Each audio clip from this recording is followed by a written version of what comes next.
Hey guys, how's it going? I hope you're all doing pretty good. Today we're going to be looking at some of my old videos.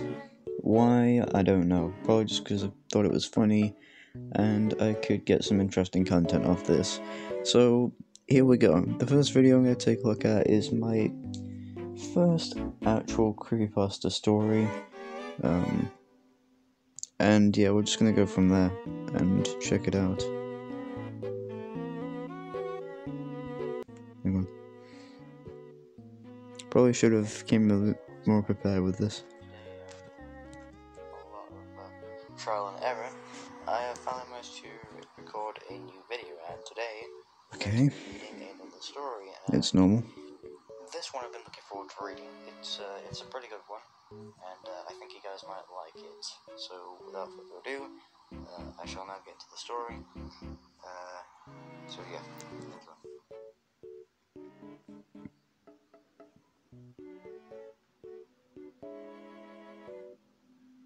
Son, we need to have a chat about internet safety.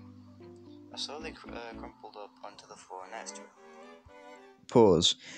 You can hear the unsurety in my voice as well, and you can also hear a bit of the like visuals and stuff as well that's going on in the background probably. Yeah, it's not the best. You can hear a lot of like visual things, which is me moving things around. That was because I had to read this off. What was it? I think at the time I read this off. Oh dear. I think it was a computer, and I was reading it off that, but I had it face down on my desk, because at the time I didn't have any recording software. I just had my phone and my computer, and I didn't really think about, anything like that at first. I was just like, well, I want to make this, so this resulted in me making a half-assed attempt at a good video. It wasn't great. The music in the background was really low pitched as well. I think I used my my PlayStation for a lot of that as well, because I remember using my PlayStation to go on my YouTube account and use that to get the music I wanted. But now I can just do that with the editing software. I don't know what came over me, honestly, but nevertheless, let's continue. His laptop was open, and he was playing a game on a Minecraft public server. His eyes were locked into the action. Comment scrolled down the side of the screen in a chat box. Son, can you stop your game for a minute? He exited the world and closed the laptop, and looked up at me. Dad, is this going to be another one of your cheesy, scary stories? What? I can indeed confirm my stories are cheesy. Sorry, I had to say that though. But yeah, by the way, I might actually revisit this story shortly as well, because it's a pretty good one. And I kind of butchered it with, everything else. Not to mention, there are days where I just can't speak, such as today, and I really want to improve that, because it makes me angry knowing that I did the slightest thing wrong. I am very particular about that when it comes to my mistakes with videos, and sometimes I don't upload any of them, because fun fact, the one of the videos I'll probably get into, maybe in a part 2, yeah, I wasn't going to upload those, but I did, and they're still on my channel, in the form of like extras. So we'll take a look at that if we can actually get around to it. I'm only going to do like 2 or 3 videos though. So yeah. I faked her feelings for a second, and then I grinned at him. I thought you liked my cautionary tales. He grew up listening to stories about children who encountered witches, ghosts, werewolves, and trolls. Like many generations of parents, I use scary stories to reinforce morals and teach lessons about safety. Single dads like me should use all the parenting tools at their disposal. He scrunched his face a little. They were fine when I was 6, but now I'm getting older, they don't scare me anymore. They seem kinda silly. If you're gonna tell a scary story about the internet, can you make it really, really scary?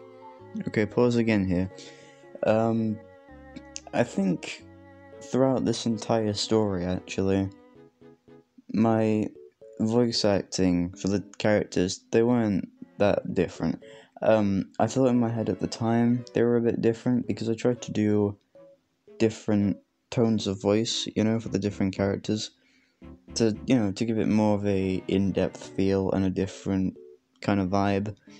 But it didn't change really. It was kind of weird to say the least, because it sounded okay in my head, like the voices, I guess, but when you actually talk into the camera, it's a lot different because it's like it picks up more tone, I guess. It makes it seem, I don't know, less normal. I'm not sure. Maybe there's another logical explanation for that, but I'm not sure. So yeah, but I'm just gonna continue with this. I squinted at him incredulously, and he folded his arms. Dad, I'm 10. I can handle it. Okay, I'll try. I began. Once upon a time, there was a boy named Colby. His expression indicated that he wasn't impressed with the terror of the introduction. He sighed deeply and settled in for another one of Dad's cheesy bedtime stories. I continued. Pause. I really put an emphasis on cheesy there. I don't know if you heard that, but I really put an emphasis on that. I was like, cheesy bedtime stories. I don't know what's wrong with me. Anyway. Colby went online and joined several children's websites. After a while, he started talking to all the kids in the game and the message boards. He made friends with another 10-year-old boy named Helper23. They liked the same video game shows. They laughed at each other's jokes. They explored new games together. After several months of friendship, Colby gave 23 6 diamonds in the game they were playing. This was a very generous gift. Colby's birthday was coming up, and Helper23 wanted to send him a cool present in real life. Colby figured it would. The amount of spaces in between words, I try to not do that sometimes with, these stories. But I remember, okay, funny behind the scenes story here, right? When I was recording this particular story rather, I remember looking a lot at the computer screen than I should at the camera. Because for some reason, the camera was, it wouldn't pick up my voice if I was looking, for some reason, directly at the computer. Probably because my voice was like a bit further away maybe, but I was never truly sure. So that led to a lot of confusion. But anyway, let's continue. To give Helper23 his home address, as long as he promised not to tell Oh any wow, strangers notifications. or grown-ups. Helper23 swore he wouldn't tell anyone else, not even his own parents, and went about sending the package. I paused the story and asked my son, "Do you think this was a good idea?" "No," he said, shaking his head vigorously. In spite of himself, he was getting into the story. Well, neither did Colby. Colby felt guilty about giving away his home address, and his guilt began to grow and grow.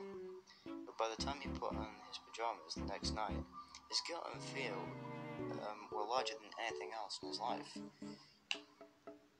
He resolved. Did you hear that? Did you hear that? Did you hear that? You probably heard that, right? The little click sound. Okay. That was the controller. So that's further proof now that I did use the controller to in fact get the music on the video. That was awful. That ruined the entire thing. I'm willing to bet it did. But at the time, as I said, I didn't really have any access to editing software, so I just had to do what I could. So that's that essentially. To his parents, and the punishment would be steep, but it was worth to have a clear conscience. He squirmed in his bed as he waited for his parents to tuck him in. My son knew the scary part was coming up. In spite of his tough talk, he leaned forward, wide-eyed. I spoke quietly and deliberately. He heard all the noises of the house, house. The washing machine bouncing around in the laundry room. Branches scraped against the brick outside of his room. Yeah, that didn't age well. That didn't age well at all. You can hear the hesitation in my voice. It's just like the branches scraped outside and the bricks, and it's like yeah. Now I could just say that no problem. Like, oh yeah, the branches scraped outside, and it was on the bricks and stuff, right? But yeah, for some reason there's a lot of hesitation in my voice. Anyway. His baby brother cooed in the nursery, and there were some other noises he couldn't quite pinpoint. Finally, his dad's footsteps echoed down the hall. "Hey, Dad," he called out nervously. "I have something to tell you." His dad stuck his head in the doorway at a weird angle in the darkness. His mouth didn't seem to move, and his eyes were all wrong. "Yes, son?" The voice was way off too. "Are you okay, Dad?" the boy asked. "Uh-huh," sung the father in a strangely affected voice. Colby pulled his covers up defensively. Okay, pause. This is where I'm about to get really angry, because in this story, there's a certain word that I can never nail correctly, right? You're gonna hear it in a minute. I'm gonna be so mad at this. I'm gonna be so mad at this. "Here I am." Mum's head popped in the doorway below Dad's. Her voice was unnatural. It was an unnatural feel for Lester. Okay. That's the part that makes me mad, right? Because when they say falsetto, it's actually not falsetto, it's falsetto, which is, what is it, like a more exaggerated voice, I'm pretty sure. And the fact that I said it as falsetto instead of, falsetto instead of falsetto or whatever, that pisses me off. That makes me mad. Alright, anyway, let's continue. "Were you about to tell us that you gave up your home address to help at 23? The stutters. You shouldn't have done that. We told you not to give personal information out on the internet." She continued. "He wasn't really a kid. He just pretended to be one. Do you know what he did? He came to our house and broke in and murdered both of us, just so he could spend some time with you." A fat man in a wet jacket emerged in the child's doorway. Okay. I don't remember that's how the story went. I think it was in the closet or something, it said. I'm not sure now. I'm gonna read the story in a bit, maybe. But that annoys me, because I don't think it's really consistent with the actual story. Anyway. Holding two severed heads, Colby shrieked and gasped as the man dropped the heads to the ground. One sheathed his knife and moved into the room to work on the boy. My son screamed too. He twisted his hands defensively over his face. But we were just getting started with the story. After several hours, the boy almost dead, and his screams become whimpers. As I said, I'm reading. Okay, bear in mind. Okay, picture this. I'm reading this off a computer monitor. This is the most ridiculous thing ever. It really is. Killer noticed the wailing of a baby in another room. He removed his knife from Kobe. Oh, here's the twist of the story, by the way. He never murdered a baby before, and was excited about the prospect. Upper 23 left Colby to die and followed the cries through the house like a mummy beacon. In the nursery, he walked to the crib and picked the boy up and held him in his arms. He moved towards the changing table and kept a better look, but as he held the baby, the crying died down. The baby looked up and smiled. Up 23 had never held the baby, but he gently bounced it in his arms like a pro. He wiped the bloody hands on the basket so he could stroke the baby's cheek. Hey there, sweet little guy. The beautiful rage of sadism melted into something warmer and softer. He walked out There's the twist of the story, by the way. It's happening now, but anyway. of the nursery, took the baby home, and named him William, and raised him as his very own. After I finished the story, my son was visibly shaken. Between ragged, frantic breaths, he screamed. I'm telling you, the pauses in this story are real. Like, go back to any of my older videos and you'll see this happen a lot. Just like pause after pause after pause. It's mad. I don't like it. But yeah, you know what? I think we're just gonna end it here because this story is not long, but yeah, it's up there. So, what do I think about it? You know what? For a first attempt, it wasn't bad, but it was mediocre at best. Like that, it's not great, you know. Now I could probably do better stories with better quality, and you know, with the addition of editing software, it only serves to make that easier. So yeah, but if I could say something about it, I'd say if you like old kind of era creepypasta videos, like, you know, if you've seen creepypasta or any of those types of YouTubers and you've seen their old videos, you might kind of get this sort of vibe from it. I don't know. I'm just saying that, but that'll do for this video, I think. And yeah, I'm gonna go ahead and move on to the next one. If we can actually succeed in doing that, I'm probably just not gonna go full screen, so I can't be bothered.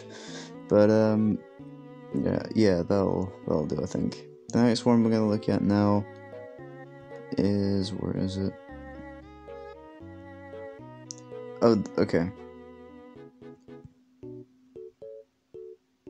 I was gonna do something as off with my parents' house, but I don't know, because 5 minutes, I don't know. We'll do one more. We'll do well, let's do always pay attention to your surroundings. Danger is something that we can see, right? Well, actually, most danger we can't see.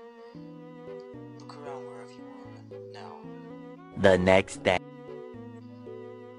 But there's nothing, right? Well, think of all the air that surrounds you currently.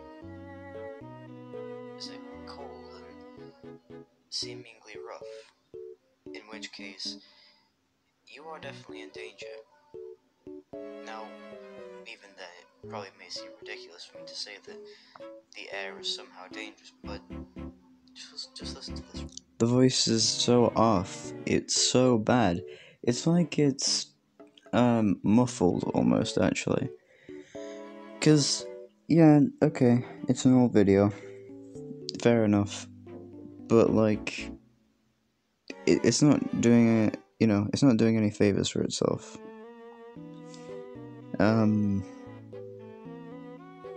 Yeah.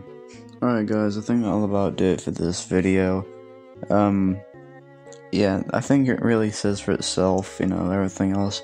I don't want to react to too many of these, because I want to leave space for a part 2, or something of that nature. But anyways, thanks for watching, and I'll see you in the next one. Goodbye everyone.